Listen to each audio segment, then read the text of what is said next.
अस्सलामुअलैकुम दोस्तों और साथियों, उम्मीद है आप लोग खैरियत से होंगे। इस वीडियो में हम बात करेंगे कि दुनिया की तारीख़ में पहली दफ़ा एक ऐसा वाक़या हुआ है, यानी एक साइंसी तजर्बा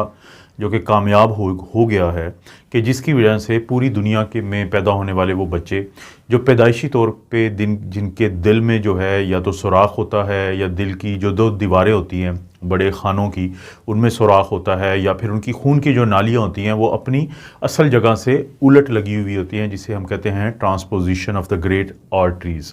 या ग्रेट वेसल्स। तो उन तमाम लोगों के लिए एक बहुत बड़ी खुशखबरी की एक बात है। ये वाक़या हुआ है बरतानिया में। वहाँ पे एक बच्चा, नाम है उस बच्चे का फिनले, क्योंकि पूरे मीडिया में है, ज़ाहिर ये बातें हो रही हैं तो इसलिए मैं आपको नाम बता रहा हूँ। तो वो बच्चा जब पैदा होता है तो पता चलता है कि उस बच्चे के दिल में सुराख है, और इसी तरह से उसकी जो खून की बड़ी नालियाँ हैं, जैसे कि हमारा जो गंदा खून है वो फेफड़ों की तरफ जाता है पल्मोनरी आर्टरीज़ के ज़रिए, और इसी तरह से पूरे जिस्म के अंदर जो बायां खाना होता है दिल का, जिसको हम लेफ़्ट वेंट्रिकल कहते हैं, तो वो साफ़ खून होके जो फेफड़ों से आता है तो उसको पूरे जिस्म में फेंकता है खून की एक और बड़ी नाली के ज़रिए, जिसको हम आयोर्टा कहते हैं। लेकिन इस बच्चे में क्या था, या इस तरह के बच्चों में क्या होता है कि खून की ये जो दोनों नालियां हैं ये एक दूसरे की जगह पे लगी हुई होती हैं, जिससे ज़ाहिर है कि बहुत सारे मसाइल जन्म लेते हैं। तो ये बच्चे का ऑपरेशन होता है, जैसे सब बच्चों का, इस तरह के जितने भी बच्चे होते हैं तो उनकी सर्जरी की जाती है दिल की।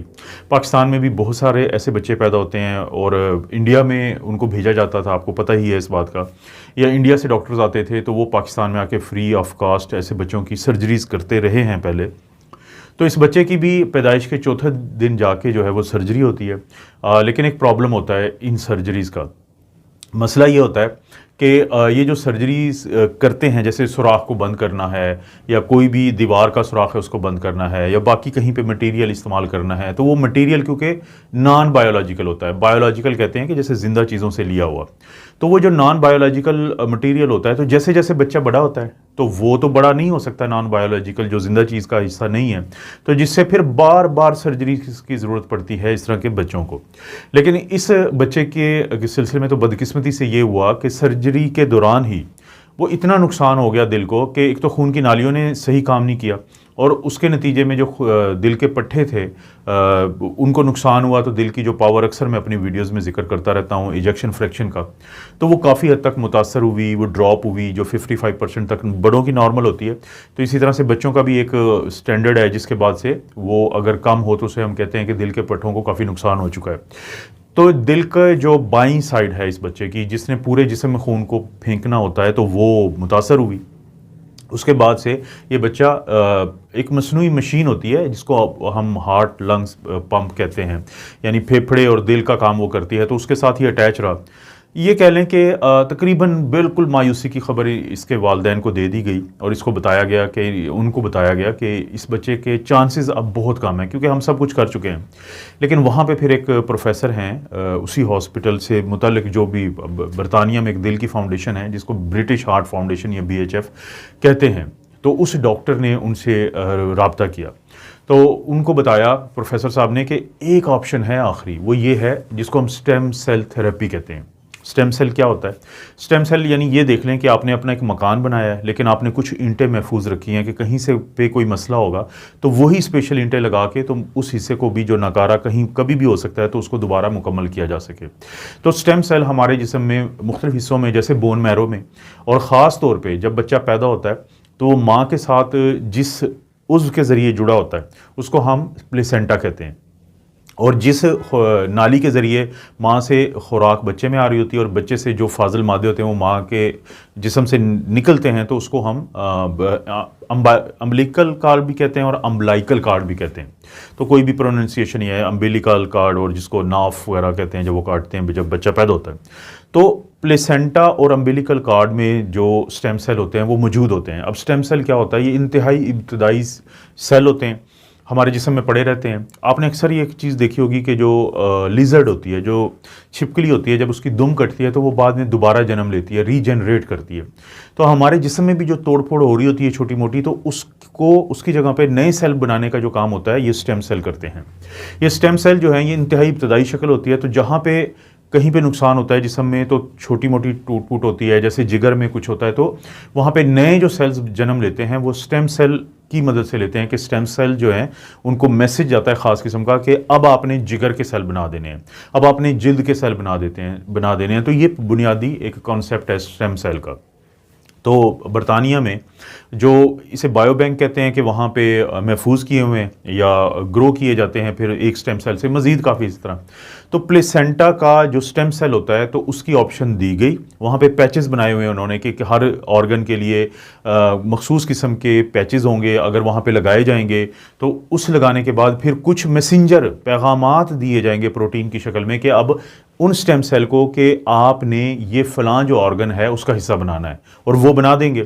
तो इस बच्चे के जो वालिदैन हैं उनको बताया गया कि अब एक आखिरी हरबा है जो कि एक तजर्बाती चीज़ है और कुछ नहीं कहा जा सकता कि इसका फ़ायदा होगा नुकसान होगा, लेकिन ये एक थ्योरेटिकली या एक ऐसी चीज़ है जो काम कर जाएगी। उसके वालिदैन ज़ाहिर है कि बहुत मायूस थे, बाकी तमाम चीज़ें फ़ेल हो चुकी थी, तो वो उसके लिए एग्री कर गए। तो सर्जरी के दौरान सिर्फ ये किया गया कि जो सुराख था दिल का या जो दिल के पट्टे कमज़ोर हो चुके थे, तो वहाँ पे ये जो पैच होता है, ये जो स्टेम सेल था प्लेसेंटा का, इसका पैच लगा दिया गया और वहाँ पे वो मैसेजेस, वो प्रोटीन भी साथ दिए गए जो ये पैगामात दे रहे थे कि ये दिल के पट्टे बनाने हैं या फिर ये खून की नालियों का जो होल है वो बंद करना है। तो ये जो स्टेम सेल था इसने काम किया, बच्चे की हालत बेहतर होना शुरू हो गई। बच्चे का जो वेंटिलेटर होता है या जो आईसीयू में बच्चा मौजूद था वहाँ से ये बेहतरी होगी। और ये कब की मैं बात बता रहा हूँ, ये प्रोसेस हुआ था 2020 में शुरू हुआ था ये। आज जब 2 साल हो चुके हैं तो वो बच्चा इतना ही नॉर्मल है जितना एक आम 2 साल का बच्चा नॉर्मल होता है। उसका दिल उतना ही नॉर्मल है जो आम इंसान का नॉर्मल होता है, क्योंकि जैसे जैसे अब बच्चा वो बड़ा हो रहा है तो वो जो स्टेम सेल हैं वो दिल के पट्टों को उसी तरह ही मजबूत करते जा रहे हैं और वो जो सुराख वाली जगह है वो भी उसी तरह ही बंद हो गई है जो नॉर्मल बच्चों में बंद हो जाती है। तो ये कहा जा रहा है कि मेडिकल की तारीख का, दुनिया का एक सबसे पहला बड़ा वाक़या है ऐसा कि जिसने जो बच्चे होते हैं जिनके दिल के वैल्व होते हैं और जिनके दिल में सुराख होते हैं या पैदाइशी तौर पे दिल बहुत ज़्यादा ख़राब है। पाकिस्तान में बेतहाशा बच्चे हैं, हमारे यहाँ तो रिसर्च नहीं है, वरना तो यकीन करें कि ये जो 23-24 करोड़ की आबादी है इसमें बहुत सारी ऐसी बीमारियाँ हैं जिनका ताल्लुक इसी नोयत के केसेस से है, तो उनको बहुत ज़्यादा फ़ायदा होगा। और वो लोग जिनको फालिज हुआ होता है, वो लोग जिनकी रीढ़ की जो हड्डी होती है, स्पाइनल कॉर्ड जो है वो ज़ख्मी हुई होती है, वो लोग जो पार्किंसंस के मरीज़ होते हैं, वो लोग जो अल्जाइमर्स के मरीज़ होते हैं, यानी जो नर्व सेल, न्यूरॉन्स और दिल के पट्टे जिनके कमज़ोर हैं, तो इस स्टेम सेल जो थेरेपी है इसके ऊपर अब बहुत बड़ा एक इनकलाब आने वाला है। इस केस की कामयाबी का क्या फ़ायदा हुआ है प्रोफेसर को कि उस प्रोफेसर को तकरीबन 7.5 लाख, जो शायद 9.5 लाख के करीब डॉलर बनते हैं और 7.5 लाख जो बरतानवी पाउंड बनते हैं, उसकी ग्रांट दी गई है कि इसके ऊपर अब बड़े ट्रायल जो हैं वो शुरू किए जाने लगे हैं। कोरोना की वजह से जो मैसेंजर आरएनए की टेक्निक कामयाब हुई है तो उसने बड़े दरवाजे खोले हैं मेडिकल या तिब की दुनिया में।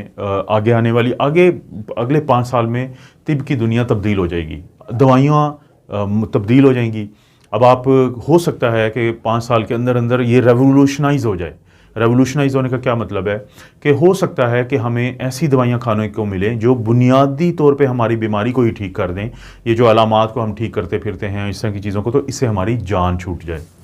इस केस को आपने ख़ुद भी रिसर्च करना है। आप गूगल की जो सर्च बार में आपने लिखना है कि child heart surgery stem cell therapy और उसके बाद आप सर्च मारें तो आपको काफ़ी डाटा मिल जाएगा।